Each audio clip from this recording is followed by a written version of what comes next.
আসসালামু আলাইকুম এভরিওয়ান, কেমন আছেন সবাই?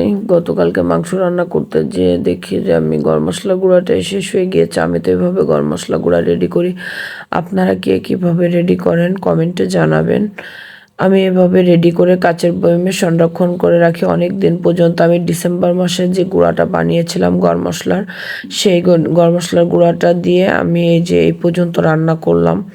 ৩-৪ মাস অনায়াসে ভালো থাকে। গুঁড়া কোনো দলা পেকে যাবে না কিংবা কোনো সমস্যা হবে না। আর তারপরে অনেকগুলা জিরা আমি এখানে টেলে নিব। আসলে ঈদের আগে অনেক বেশি ব্যস্ততা থাকে মানুষের, কিন্তু আমার শারীরিক কন্ডিশন ভালো না। আমি এক্সট্রা কোনো কাজ করতে পারছি না। আল্লাহ যেন আমাকে দ্রুত সুস্থতা দান করে, তারপর আমি যেন আবার কাজে ব্যাক করতে পারি। এই দোয়াই করবেন আমার জন্য আপনারা। দেন এখানে আমি মুরগির মাংসটা ক্লিন করে নিয়েছিলাম, আর চাল আর ডালটা ধুয়ে নিয়েছি, আর ছোলা নিয়েছি। দেখেন, গতকালকে কোনো রকম একটু পেঁয়াজ কাঁচামরিচ দিয়ে এইভাবে নেড়ে আমি ছোলাটা ভাজি করেছিলাম, একটুও মজা হয়েছিল। শুধু খেতে হবে তাই খেয়েছিলাম গতকালকে। তারপর এখানে ঝটপট কি করা যায় বুঝতে পারছিলাম না, যেহেতু আমার বাবাটা রোজা আছে, তাই এখানে আমি একটু খিচুড়ি রান্না করে নিব। আর এই খিচুড়িটা রান্না করার জন্য আমি কিন্তু সব মশলা দিয়ে তারপরে আমি কিছুক্ষণ নাড়াচাড়া করে আমি এখানে ঝোলের পানি বলতেছি, সরি, খিচুড়িতে পরিমাপ মতো পানি দিয়ে দিয়েছি। খুব বেশি নরমও হবে না, আবার খুব বেশি শক্তও হবে না, মিডিয়াম একটা খিচুড়ি আমি এখানে রান্না করব। দেন তারপর এখানে আমি মুরগির মাংসটা আজকে এভাবেই সব রকম মশলা দিয়ে একটু চুলার আঁচে বসিয়ে রেখে কষিয়ে রান্না করব অনেকক্ষণ ধরে, মিডিয়াম টু লো হাই হিটে রেখে। কারণ আমার শরীরটা এত বেশি ভালো ছিল না যে আমি অনেকক্ষণ ধরে চিকেনটা ফ্রাই করব, তারপরে মশলা কষাবো, ভাজি করব, যেমনই লাগুক না কেন খেতে। আজকে যেভাবে হোক তরকারিটা হলো। তবে আমার বাবার কাছে নাকি ভালো লেগেছে, আমি জানি না কার কাছে কেমন লাগবে দেখতে, তবে আমার বাবার কাছে ভালো লেগেছে, মানে ভালো হয়েছে। ওভাবে আমি একটু মেখে জেকে বসিয়ে রাখছিলাম, সরি। তারপর এর ভিতরে আমার খিচুড়িটা হয়ে গিয়েছে। দেন এখানে আমি ডিম ভাজি করে নিব। যেহেতু ইফতারের সময় হয়ে গিয়েছে, মাংস রান্নাটা কমপ্লিট হয়েছিল না, তাই আমি এখানে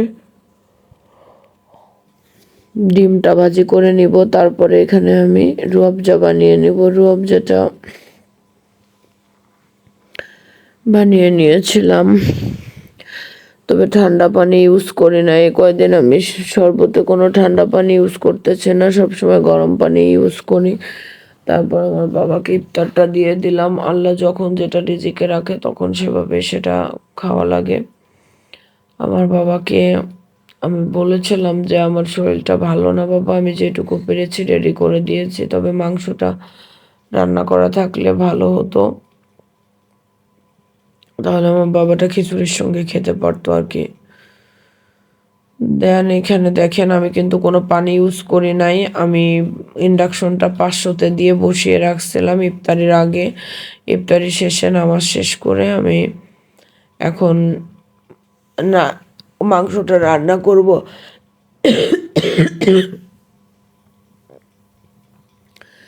এখন আমি চুলার আঁচটা একটুখানি বাড়িয়ে দিয়েছি যাতে মশলাটা একটু কষানো হয়। যেহেতু আমি নাড়াচাড়া করছি, এই পর্যায়ে তো আর তলা থেকে লেগে যাওয়ার কোনো ভয় থাকবে না। তারপর এখানে অনেকক্ষণ ধরে নাড়াচাড়া করে আমি আলু দিয়ে দিয়েছিলাম। আলুটা কিন্তু আমি গতকালকে ভাজি করি নাই, আলুটা আমি এভাবে কাঁচা আলুটাই এখানে ইউজ করেছি। তারপর এখানে কুসুম গরম পানি করে গরম পানিটা দিয়ে দিয়েছি। গরম পানি দিয়ে দেওয়ার পর পানিটা ফুটে উঠলে তারপর নামানোর আগে আমি কিছুটা ধনিয়া গুঁড়া আর কিছুটা জিরা গুঁড়া আর গরম মশলা গুঁড়া ইউজ করব। যে ওইটা কিন্তু ওই যে ভেসে আছে কালো কালো একটা, ওটা কিন্তু তেজপাতা আর এটা।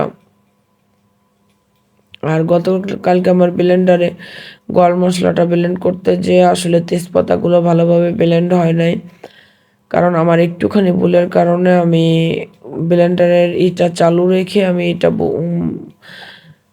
মশলাদানিটা বসিয়ে দিয়েছিলাম, তখন যে কোনো একটা সমস্যার কারণে এভাবে একটু আস্ত থেকে গিয়েছে, ওটা স্কিপ করবেন। আর মাংস তরকারিতে আপনি যত বেশি এলাচটা আপনি থেতো করে দিতে পারবেন তত কিন্তু খেতে বেশি ভালো লাগবে। আর ফ্লেভারটাও ভালো আসবে, যখন আপনি তেলের উপরে দিবেন তখন কিন্তু আলাদা একটা ফ্লেভার আসবে। আমি ফ্লেভারের কিছুই বুঝি না, কারণ আমার মুখে কোনো রুচি নাই। দেন আমি এখানে বেগুন ভাজি করেছিলাম। বেগুন ভাজি করে আমি ভর্তা করব ভোর রাতে সেহরিতে খাওয়ার জন্য। তবে গতকাল রাতে ঘুম থেকে ওঠাটা একটু লেট হয়ে গিয়েছিল, খুব বেশি তাড়াহুড়ার ভিতর দিয়ে সেহরিটা খেতে হয়েছে আর কি। তারপর আমি মাংসের পাত্রটা চেঞ্জ করে ফেললাম। আমি মাংস রান্না করলে সাধারণত আমি এই পাতিলটাতে ঢালার চেষ্টা করি, কারণ আবার গরম করতে হয় তো এর জন্য। তারপর দেখেন আমি বেগুনগুলোকে এভাবে টুকরা করে কেটে নেওয়ার এক প্রয়োজন। বেগুনে কিছুটা অংশ নষ্ট হয়েছিল, এর জন্য আর কি আমি এভাবে কেটে নিয়েছি। আর এতগুলো শুকনো মরিচ দিয়ে বেগুন ভর্তাটা করে ভোর রাতে খেয়েছিলাম। বাট ক্লিপ নেওয়া তো দূরের কথা, আমার ইফতারিটা মানে সেহরিতে আমাদের অনেক বেশি দেরি হয়ে গিয়েছিল, এর জন্য আর ওইভাবেই করতে পারি না। আল্লাহ হাফেজ, ভালো থাকবেন সবাই, সুস্থ থাকবেন, আমার জন্য দোয়া করবেন।